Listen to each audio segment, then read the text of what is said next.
I'm Sue Zecco. I'm Jay Scruggs. And this is Sophie Peter, and she is our Old English Sheepdog.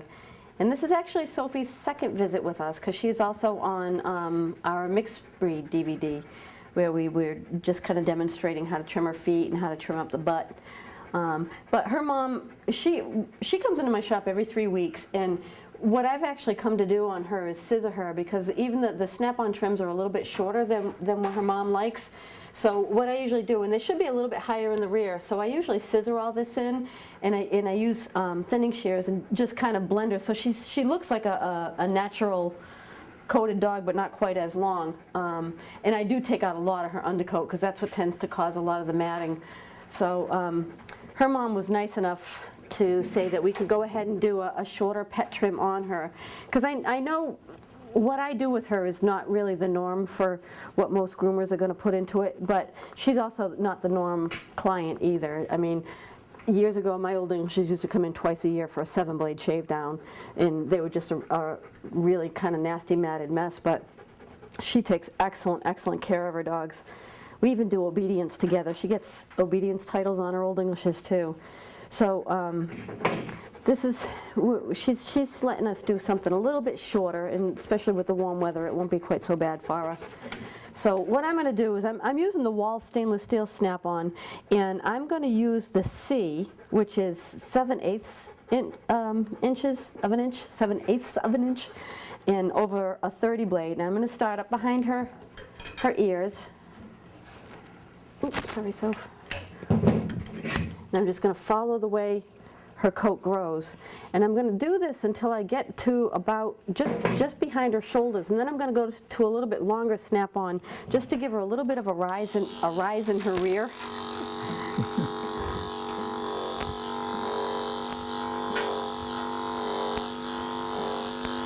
I feel guilty. Why, taking all the hair off? Yeah. Well, I'd be loving it. Huh? You'll You'd be love loving it? You'll love it, because then when it comes back in, it won't be as bad. She's never really bad, though. Even when she's matted, she's never bad. She's such a good dog. No, I'm talking about on you to have to groom. I know. But you know what? Doing something a little different, I like a little bit of a challenge, so I kind of like, although my... Well, I guess if you own your own shop and you have a bunch of people working for you, you could afford to sit here and scissor. Oh, here we go. Wah, wah, wah. Poor abused Jay. He has to work all by himself and wash his own dogs. When you grow up like me, you'll be able to have somebody else do it for you. Yeah.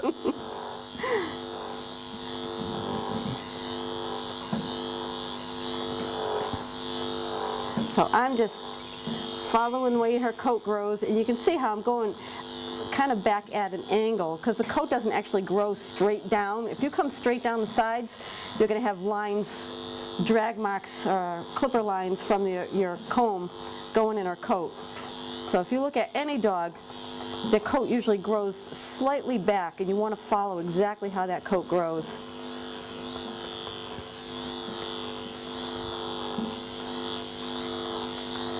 And Sue's using a switchblade clipper, which is a variable speed clipper, and notice she doesn't have it on the highest setting.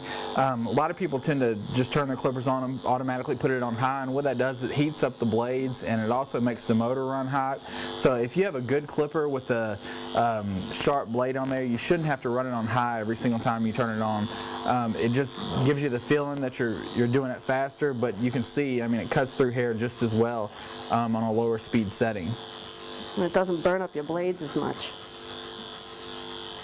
The high heat causes so much friction, you'll look at your blades and they almost look like they're rusted.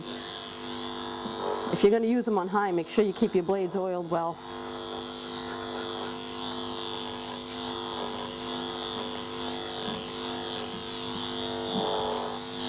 She's going to look so much thinner when she's done. She looks like she's heavy before. Yeah, you just wait. You wait till she's all done. You'll take back those words. Yeah, ask me in 3 hours. You're a smart aleck, Jay Scruggs. Actually, this is a trim though. I mean, if she's been bathed and prepped and she's mat free, doesn't have any tangles or anything like that. So this is a trim you could actually do fairly quick with snap-on combs. Now if you go and you try to scissor something like this, of course it's going to take you a lot longer. But we like to cheat. I do anyway. Well, really with her, because she comes in every 3 weeks, she doesn't have like a tremendous amount of growth. So I probably put, just in her scissor work, probably an hour into finishing her.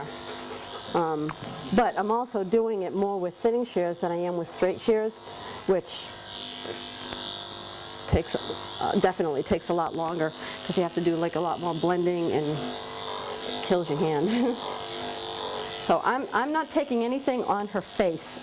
So if I run my hand right down behind the backs of both of her ears and just kind of a circle right down underneath, I'm going to hold all of this stuff up. And by taking all this off, it's automatically going to shorten her up in body. So it's going to draw your eye closer towards the middle of the dog. So it's just going to take a lot of this weight off the front of her chest. But I am going to leave a bib on her. So what I'm doing, when I come down, her breastbone is like right about here. So just a little bit above the breastbone, I'm going to just kind of scoop out.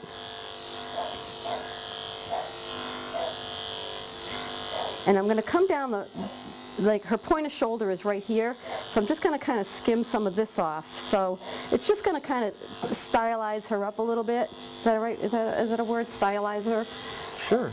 Sure. Kind of like knit.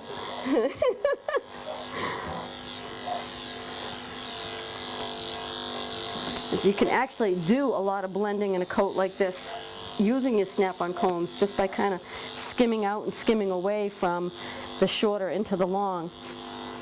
And that's what, if you'll notice, a lot of times when we're doing the DVDs, we may be using a certain blade or a certain snap-on comb, but we're not always going down to the skin and following the conformation of the dog. A lot of times we're just skimming or guiding over the coat because we know what length we want. And a lot of times these dogs aren't built, you know, they may not have a level top line or you know, maybe really high in the rear or something like that. So a lot of times we'll use a skimming technique rather than just take the blade and go all the way down to the dog's skin. So you have to remember each dog you work on is individual and they're all built differently, so you have to adjust your clippers and your blade settings for each particular dog.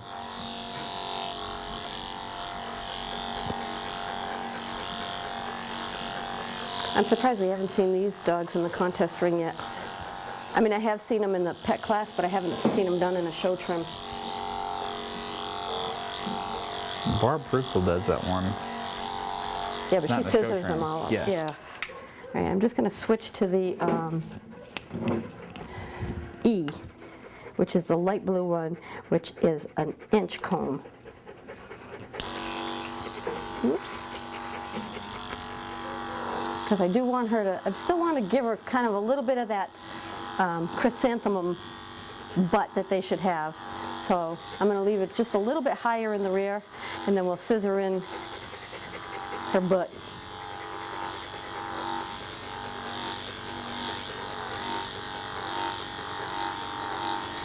Sounds like a boarding kennel here.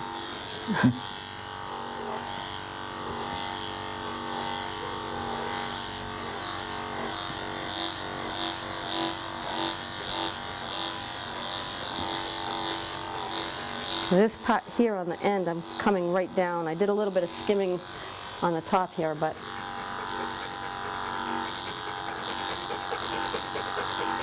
one thing about Old English is they're always rockers. Yeah. I always have to do that.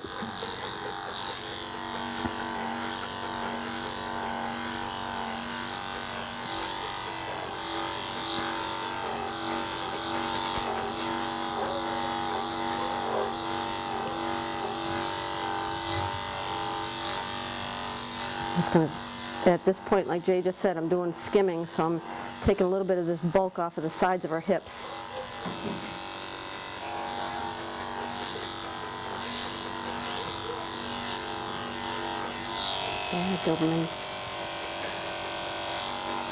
So you can see, just like a lot of the breeds we do, we want to make sure when you're looking at the dog from the front and you're looking at the dog from the back, we don't want these legs sticking out. A lot of groomers will come down to a certain point and just stop and leave the legs a lot fuller instead of blending everything in. And with us, I mean, we want this dog to look as stylish as possible, but we also want it to look balanced. So in order to do that, we usually come down the shoulders or come down the legs, and we just skim everything and blend everything in rather than come to a point with our clipper and stop and then leave the legs full. So everything that we're trying to teach you is about balance and symmetry and you know, just giving a nice, well-balanced look for the dog to go home with.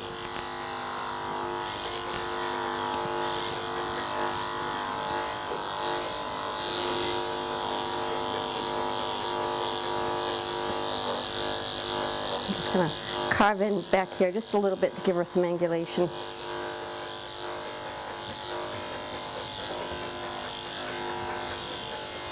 If you tend to get a lot of drag marks, usually the reason for that is, number one, a dull blade will definitely cause it, or pushing the clipper faster than the blade is actually able to go will also cause some of those drag marks.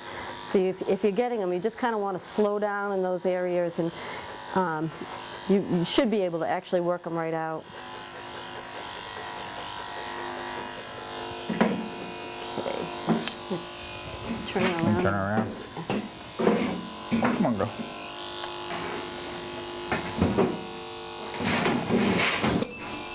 That's a good girl.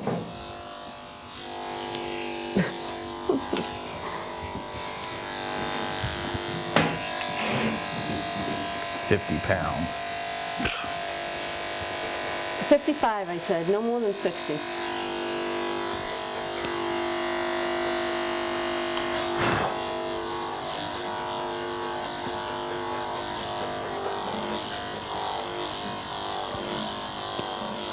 Bet you John Martin could pick her up. Probably.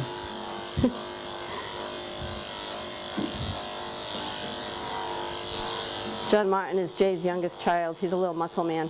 He's 6? 7. 7, sorry. 7. He's got more muscle on him than What? most kids. More than some adults. Oh, man.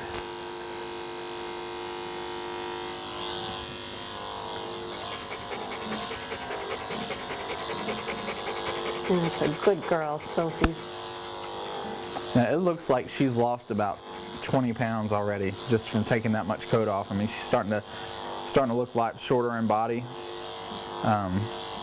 Starting to get a little waistline, so she's gonna look good. I think her mom's gonna like this. Well, it's easier for her to take care of, especially in the warm weather. I mean, if she wants to take her swimming, she's not going to have to worry so much about her turning into a big ball of mats. But as far as the look goes, she likes the fuller, more natural look. Yeah, she likes the hand-scissored look, though, but would she really know that this wasn't hand-scissored if you didn't show her the video? Yeah. Not if you did it right. Well, it's considerably shorter than what it was. Yeah. She looks so much better, though. Don't you, girl? Well, as far as I'm concerned, this dog can do no wrong. When she first started coming here, she was like 8 weeks old. So she was a little tiny black and white ball of fur. And she's just, we call her wiggle butt, because when you talk to her, her whole back end shimmers back and forth. And she does obedience where I do obedience, and she walks through the door and I say, "There's Wiggle Butt! Wiggle Butt! You're not gonna wiggle? Hi, Well, Wiggle that's a Butt. good trick. Hi, Wiggle Butt! Watch her. Hi, Wiggle Butt! See it? Hi, Wiggle Butt! Isn't that cute? Think of the weight you could lose if you could shake like that.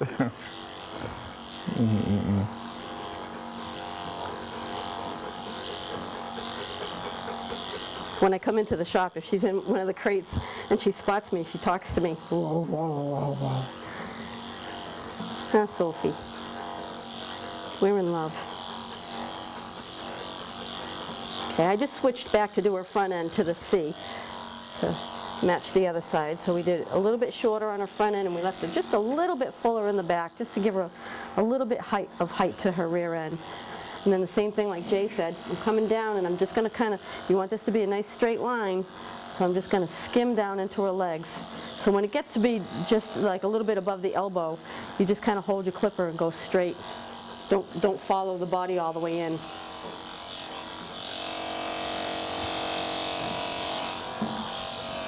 All right. Let me turn her around. Yeah. Leave her. Well, and then just get the side of her butt. Stay.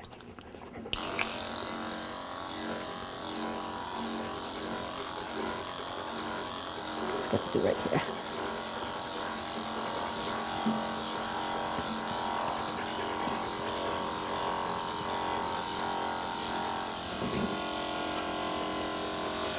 Okay.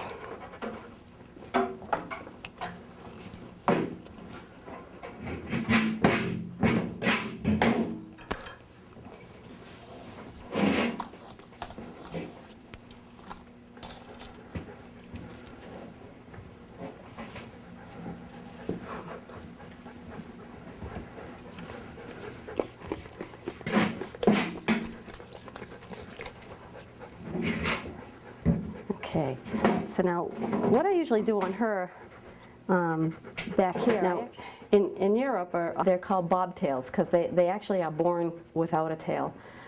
So what I usually do on her, and I'm going to put this like on a 10 blade setting, and just to clean up around her rectum a little bit.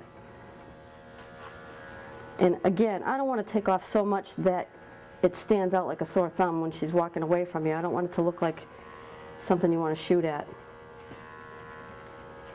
So I'm just gonna kind of go in with the clipper and just skim the hair away from her butt.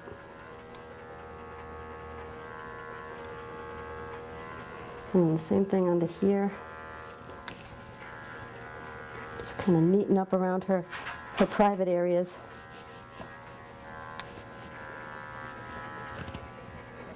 That's one thing. A lot of times when we're doing our DVDs, you know, the dogs are already, you know, pretty much prepped and ready.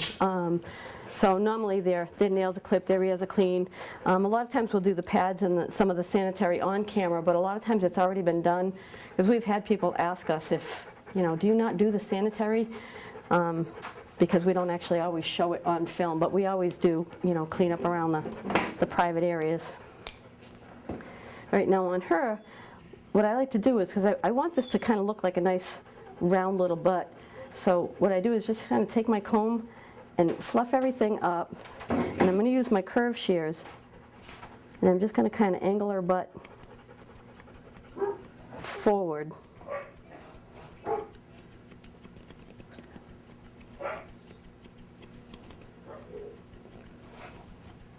She actually has a really nice coat to scissor.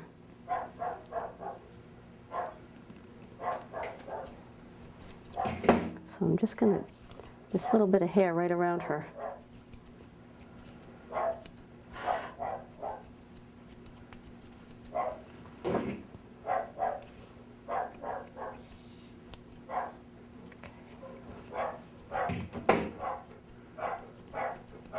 Sounds like a boarding kennel around here.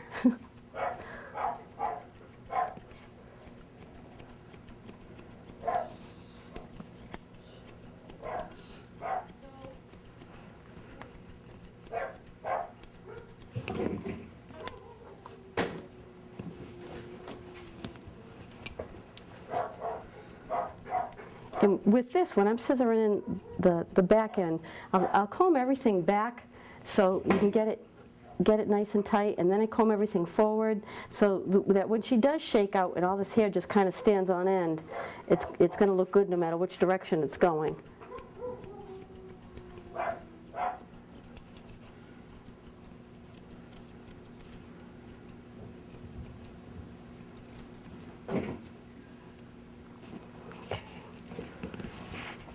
And then again, I'm still using my curve shears, and I'm just going to kind of blend into her angles right here. So this isn't going to be like a perfectly neat scissoring job like you would, you know, try to do like on a poodle or something, because she is a drop-coated breed, so it's all just going to kind of hang down. But we want to just try to get her as tidy and neat and still, you know, maintaining that she's an Old English Sheepdog. Okay, I'm going to comb all this down. And we scissor nice and tight around the bottom of her foot. So especially across this back pad here. I'm going to scissor that nice and short. And I've already done some clipper work around the pads.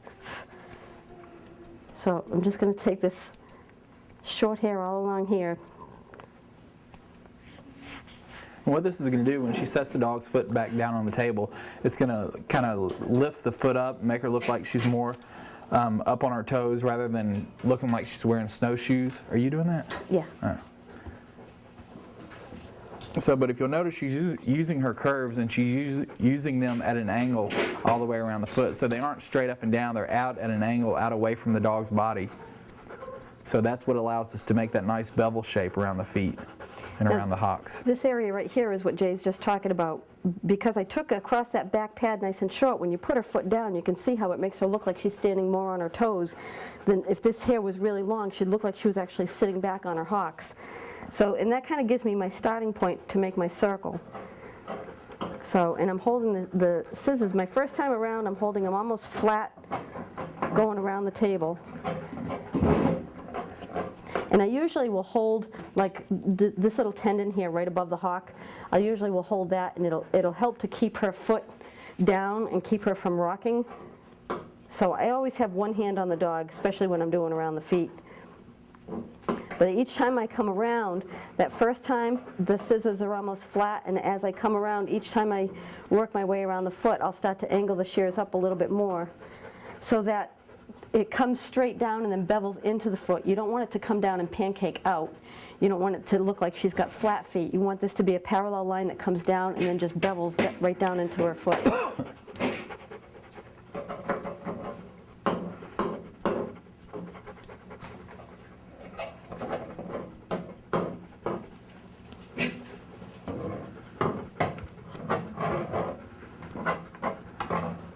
She actually looks cute with the shorter body and Yeah, fuller she legs. She doesn't look so massive. Massive Sophie. Now, just to get the inside of this foot, just lift up the opposite leg, and it gives you a clear shot for getting around the inside. And also, if you have trouble getting around these feet, if you'll put the dog right at the edge of the table, that'll allow you to get your scissors around the foot a little bit easier. If you can get them to, you know, to back right up to the edge of the table, or even right out to the corner of the table. Oops. That's a girl. And as far as the feet go, there isn't like any way that I have learned that you can get the feet nice and quick in one shot. A lot of times on a lot of the breeds, especially like my cockers, you know, that are in full coat, I'm trying to get a nice bevel foot. I'll actually start off with the feet, and then that way by the time I get to the end of the dog, I've got them nice and neat. Because every time you move the dog, you pick up the dog, you place the dog, shake out the foot, shake out the leg, a little bit more hair falls a little differently. So if you actually do the feet first, then you'll, you know, by the end of the groom, you'll have everything where it should be. A lot of the key to getting nice bevels around the feet is holding the hair back. If you'll notice with Sue's opposite hand, she's pushing the hair back, so as she goes around the foot, she's pushing the hair back. That gives you a good visual on the shape of the foot, and it allows you to get around it a lot easier.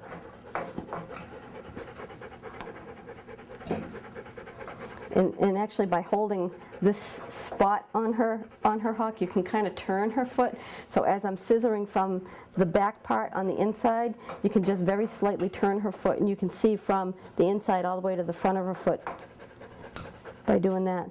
And then like Jay said, with her hanging, you know, her foot right to the edge here, I can get this back part beveled in nice, because the table's not in the way.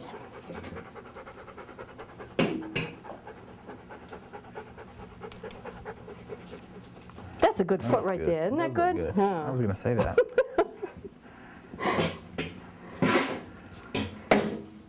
Let's see if you can make the front one look the same.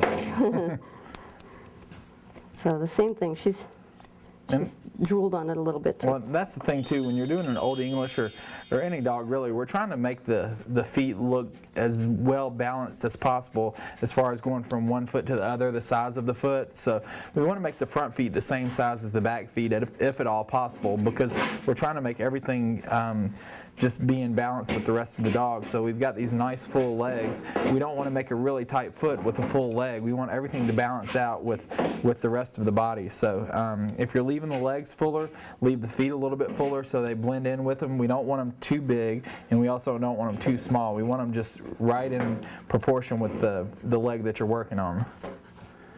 See, now the same thing as what I did with the back foot. When you pick this up and you scissor right across this back pad here, and you want to get this area nice and short, when you put the foot down, it's already giving you a little bit of lift in the back. Now, when you're scissoring, especially your front end, you want to really try to make sure that the dog is standing up as straight as possible. If they hang their head, or they what do they call that, posting, where they'll kind of lean their body back. If she was leaning to the back, or she had her feet too far out in front of her, when I scissored it, I would have scissored off more on the back of her foot than I was supposed to, and then when I straighten her leg up, it's going to be too short. So whenever you're doing your bevels, you want to try to make sure that the dog is standing kind of up on her toes, and have her leg be right under her. Now the same thing that I do with the back, I hold up like right above her elbow, and that's going to kind of, if you just put a little bit of pressure, it's going to keep her from doing the rocking thing when you're trying to do around the feet.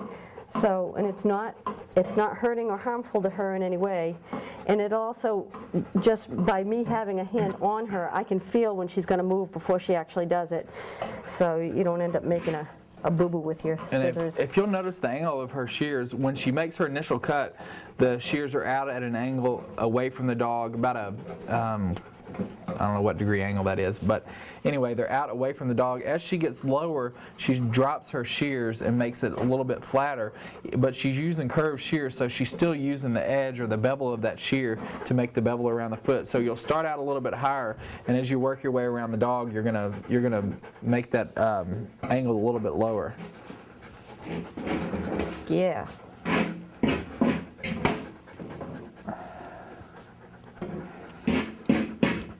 Okay, so the same thing now. I'm going to comb all of this down, and it takes a few times. Shake it out, comb it down again, and I'm picking up the opposite leg so I can see all the way around her foot. And by standing directly in front of it, I can see, if it's kind of, flaring out a little bit. Because if you leave too much hair on the bottom of the foot, it almost looks like she has bell bottoms when she's moving. And you want her legs to look like they're nice columns rather than, a flare at the bottom.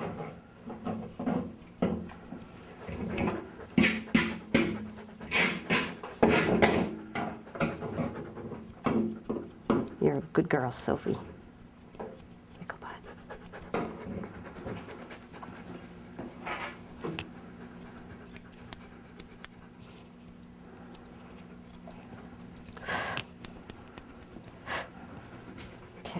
No, but I do like the legs. With the shape of her body now, with taking all this coat off the body and making her look so much slimmer than she was, I think the legs being fuller balances out the body a lot better than taking the legs the same length as the body. That was my point. So, because you got these nice pretty feet. So what I'm going to do is I'm just kind of lifting the coat so that I can see, where the long hairs are, what needs to come off. But, you never ever want to go against the grain like that. You don't want to comb it all up, because if you scissor it while it's standing up like that, when the coat drops naturally down, you're going to have all kinds of lines and everything. So you can lift the coat, just take your comb and lift the coat away from the body without making it go in the opposite direction. So I just what I usually do is I start like from the back part of the leg, kind of work my way in layers, and work my way forward and to the front part of the leg, and then all the way down. Now you could also, if you had a dog that had, large amount of coat on it, you could take a really long snap-on comb and just skim it off and just take some of your length off that way and then go back and even it up.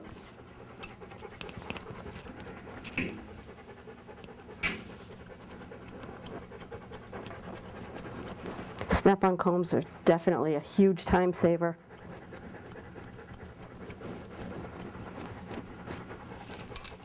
And I think even though you're using snap-on combs and, you know, not doing all scissor work, I think you can still show a lot more artistic ability than just taking a blade and shaving everything down. At least with a snap-on, you can do some different lengths, go shorter on the body, a little bit longer on the legs, without having to go through all the scissor work.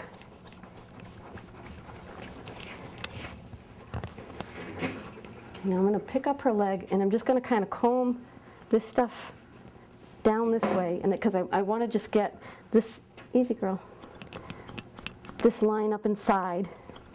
You can also see the natural bend in the dog's leg from here, from right in front of the hock. There's a natural bend, so you can see where the knee is. So when you're trying to scissor in that shape, or if you're using thinning shears, just follow the natural bend in the dog's leg. So you have the angle on the back is going to match the angle on the front, if you ever want to add a lot of angulation to a dog.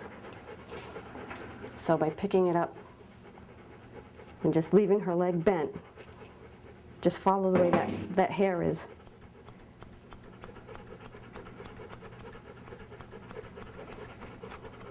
This again is my harder leg to do because I have to kind of cross over to do it.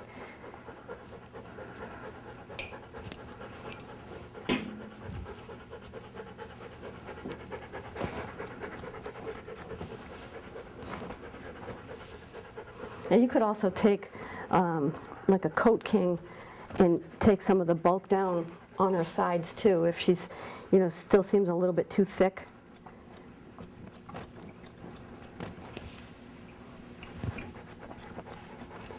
This area right here, especially on her, especially when she's in full coat, this area right here is where she really tends to mat up. I think it's like anywhere where there's friction on the dog, you know, where her back leg is rubbing, in the armpit area from the legs going back and forth. It's usually anywhere that you're going to find a lot of friction is where they tend to get the worst mats. You know, around the neck from their collar. So in those areas there, you might want to actually just, if you do it with your thinning shears, you can kind of go in and thin it out a little bit, and it's going to make it a little bit more manageable and not mat up so bad the next time. Tidying up her feet, and on the front of the, the back of the front leg, now I have her elbow, just turn her elbow just slightly out towards you, and you can cut the back of the front foot the same angle as what you did on the back of the back foot. And that again is going to make her look like she's a little bit more up on her toes and not sitting, you know, leaning back so much.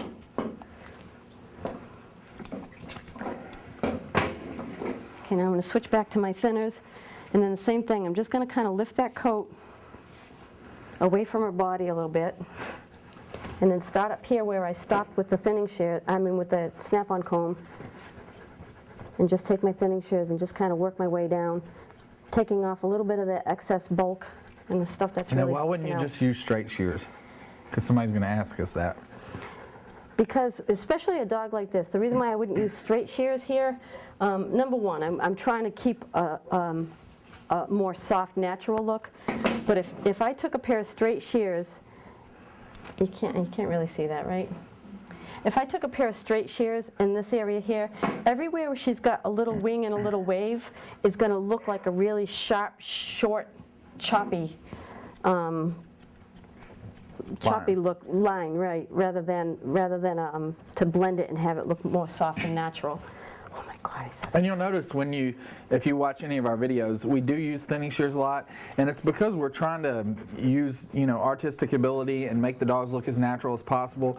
And you know, I know there are other people will teach you different ways to do different things, but you know, a lot of people, if they teach you to scissor this coat, it's almost impossible to get it even because it is a drop coated breed. It doesn't stand up. If you have a poodle or a Bichon or something like that, you can go crazy with scissors and, you know, and make it look perfect. But you have to know what type of coat you're working on and what tools work best with that type of coat. And that's why you'll see, you know, our Shih Tzus, Yorkies, Old English, you know, we do a lot of thinning shear work just because we're trying to give the best quality product we can to our customers. So we're not trying to take the easy way out and just hack it off and, you know, and just let it go out the door. We're trying to make it look neat and natural, because this is our calling card. When these dogs walk around and people see them at other people's houses, you know, they're always going to ask, you know, if the dog looks nice, who grooms your dog? And so that's just, you know, this is basically our advertisement or our business card going out the door. And if it's going to take you a little bit longer to use thinning shears rather than straight shears, then you're going to charge for it. So you definitely, you know, when people say, you know, they come in and say, well, I can get it done for $20 up the street. You know without ever seeing that grooming exactly what that haircut looks like. And if they ever do that, we heard this from a girl in a seminar not too long ago, but if they ever have $20 haircuts, they're running a special or whatever, just put a big sign in your window and it says, "We fix $20 haircuts," and you'll have people coming in your door like crazy. Because that's what's going to happen. You get what you pay for. Exactly. So, and we don't want to put all this work into a dog like this and charge them, you know, a small fee to do it. We want to make sure we get paid what we're worth. And that's what I think so many groomers don't charge for what they're worth. And, you know, it just brings the whole industry down, you know, as far as people price gap.